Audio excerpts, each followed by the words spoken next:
साहब जी, मेरे सभी भाइयों बहनों बेटा बेटी माता पिता को भक्तमती की सत साहब जी। तो आज हम सुनेंगे संत रामपाल जी महाराज की सत्संग में गुरु जी हमें बताते हैं कि एक मशियारा दिमर क्या कबीर परमात्मा ने कैसे जीवन बदल दिया और वो एक मशियारे से कैसे एक गुरु बन गए और बाद में नारद जी ने भी उसको गुरु बना लिया। तो सभी सुनते हैं भाई बहन बेटा बेटी माता पिता मिलजुल कर सत्संग संत रामपाल जी महाराज की सत साहेब जी। उस नारद जी ने जो धीमर गुरु बनाया था वो कौन था? वो एक पुण्यात्मा थी। किसी समय परमेश्वर कबीर जी की शरण में रहे थे, लेकिन हम कुछ दिनों के बाद इस काल के ज्ञान के ऊपर फिर दोबारा टिक जाते हैं, भगवान की भक्ति त्याग देते हैं। ऐसा ही उस नादान आत्मा ने कर रखा था। फिर यू काल ऐसे कर्म बिगड़वा दे उस पुण्यात्मा के, ऐसी जगह मछियारों का जन्म दे दिया और वो मछली पकड़ के लावे और बेचे, उसे तो गुजारा कर आप भी काट के खावे। अब कहते हैं कबीर कमाई अपनी कदे ना निष्फल जा, सात समुद्र आडे पड़े मिले लगा हुआ। क्या हुआ कि एक बार वो जिस राज्य में रहता था वहां के सभी तालाबों की मछलियां उसने पकड़ ली थी। कालू नाम के जीमर ने, वो तो खाली हो लिए थे। उसने देखा कि पड़ोसी राजा एक बहुत धार्मिक व्यक्ति था। उसने सब जगह ये आदेश दे रखा था कि मेरे राज्य में हिंसा नहीं हो, जीव हिंसा नहीं हो, और इस कारण से किसी भी तालाब में कोई मछलियां नहीं पकड़ता था। और वो चला गया कालू। उसने देखा सी मोटी मोटी तोरी सी भर भर गया सी कूदा उसके अंदर। उसने सोचा सुबेरा करूंगा काम। उसको ये भी पता था कि राजा ने यहाँ आदेश दे रखा है कि यहाँ प्रतिबंध है। उसने सोचा रात में चोरी करूंगा। अपनी पत्नी से कहकर चला गया कि मैं ऐसे ऐसे जा रहा हूँ उस तालाब पर, और है तो वहां खतरे का काम, पर देखी जाएगी। अब रोजगार तो यही है। अब वो पहुंच गया वहां तालाब पर। तालाब के आसपास झाड़ बोझड़े भी होते हैं। उसने जाल डाला था। सुबह सुबह का टाइम हो गया, 4 बजे। उस गर्मियों के दिन थे, थोड़े थोड़े थोड़ी सी सर्दी सी भी थी, इस तरह टाइप का मौसम था। तो उसको सर्दी लगी, तालाब में से निकला। उसने क्या करा, एक अग्नि जला ली हाथ सेकने के लिए।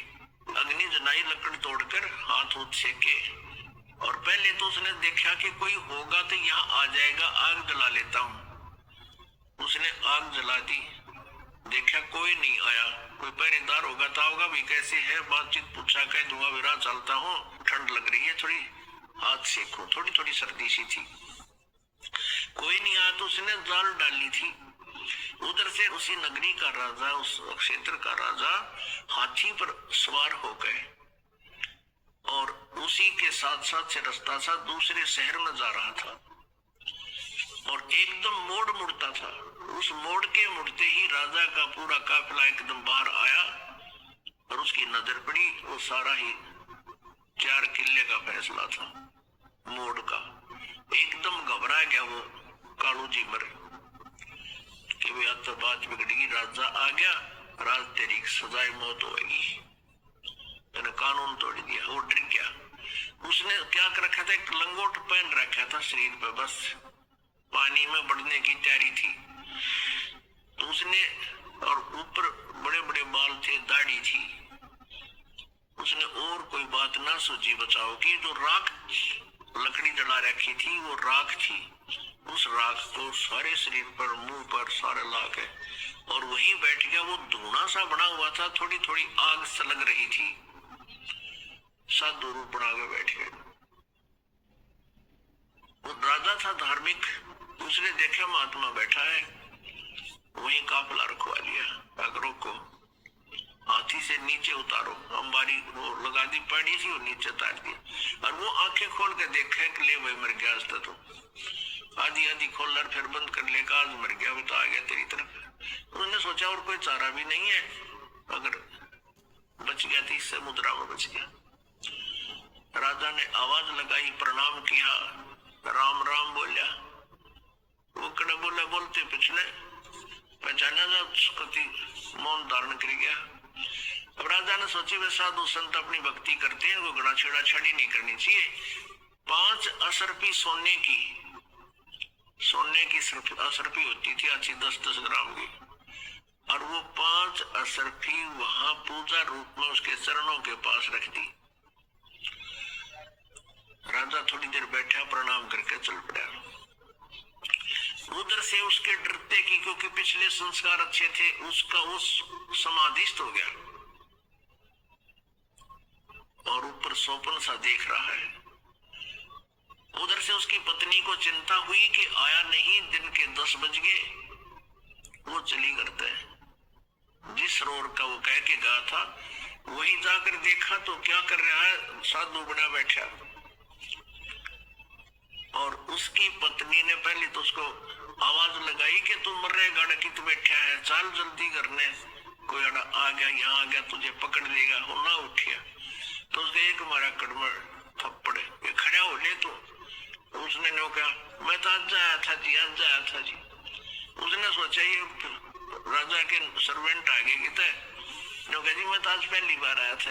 उसने देखा उसकी पत्नी अपनी पत्नी से कहने लगे राजा कहाँ गया। उसकी पत्नी बोली राजा कौन सा, राजा आया था यहाँ से। तो बोली राजा आता तेने छोड़ देता। फिर उसने देखा 5 असरफी रखी है। अब देखो कैसे परिवर्तन आता है। अब उसने नो सोच ली कि हे भगवान, हे परमात्मा, तेरे नाम पर मैंने तो नाटक सा कराया था, एक नकली स्वांग भरा था आपकी शरण का, और इतना ही मैं अपनी इतनी हमें सुरक्षा भी दे दी, मेरी जान भी बख्श दी, ये 5 असरफी दे दी, मैं 10 साल भी इतनी कमाई नहीं कर सकता जो आपने मेरे पास रखवा दी। उसी दिन से बैराग हो गया कि परमात्मा तेरे नाम में, तेरी शरण में इतनी शक्ति, इतना सुख। अपनी पत्नी से कह दिया कि ले ये तेरी 10 साल की 20 साल की कमाई है अपनी जद, और मैं आज के बाद मछली पकड़ू को नहीं। घर चले गए। उसकी पत्नी बोली काम करे बिना नहीं सरिया करता, जा वो दे दे जाड़ा हाथ में, वो बांध दे रोटी चार उसके, और वो चल पड़े। बैठ के जंगल में खाकर रोटी अन्नू देखे भगवान नो क्या करें, गुरु बिन मोक्ष नहीं होता। ये परमात्मा गुरु बिन मोक्ष नहीं होता। कोई संत मिले, संतों के पास जावे, उनसे पूछा ताछी करे। तो फिर एक दिन परमेश्वर कहते इस आत्मा की प्रत्येक रिक्वायरमेंट को सब परमात्मा पूर्ण ही पूरा करता है, जो तीनों लोकों में प्रवेश करके सबका धारण पोषण करता है। परमेश्वर आगे एक साथ 2 रूप बना के कबीर देव जी, और उससे कहा कि भाई भगत कैसे बैठा है, कि महाराज जी मैं भक्ति करूं हूं। परमात्मा ने कहा भाई गुरु बिन बात तो ना बनाया, गुरु तो होना चाहिए। कहा जी गुरु तो होना चाहिए, आप बन जाओ मेरे गुरु जी। कहा भाई ठीक है मैं बता देता हूँ, नाम ले, भक्ति कर, ऐसे ऐसे करना, ये करना, ऐसे नहीं करना। अब उसने कड़ी डटका साधना, और कुछ ही दिनों में उसको काफी उपलब्धि होगी। उधर से वो जो गुरु था, अब उधर नारद जी को एक ऐसी समस्या पैदा हो गई थी। उसको कहा गया था कि आज सुबह तू जावे और उसको गुरु बना ले, जब तेरा कल्याण होगा। तो सवेरे सवेरे वो जा रहा था किसी घाट के स्नान करने के लिए, आगे से वो कालू झीमर मिल गया उसने। तो उसको उन्होंने गुरु बना लिया। उस कालू झीमर ने उसको बताया कि ये नाम जाप कर मेरे से जी तेरा कल्याण होगा।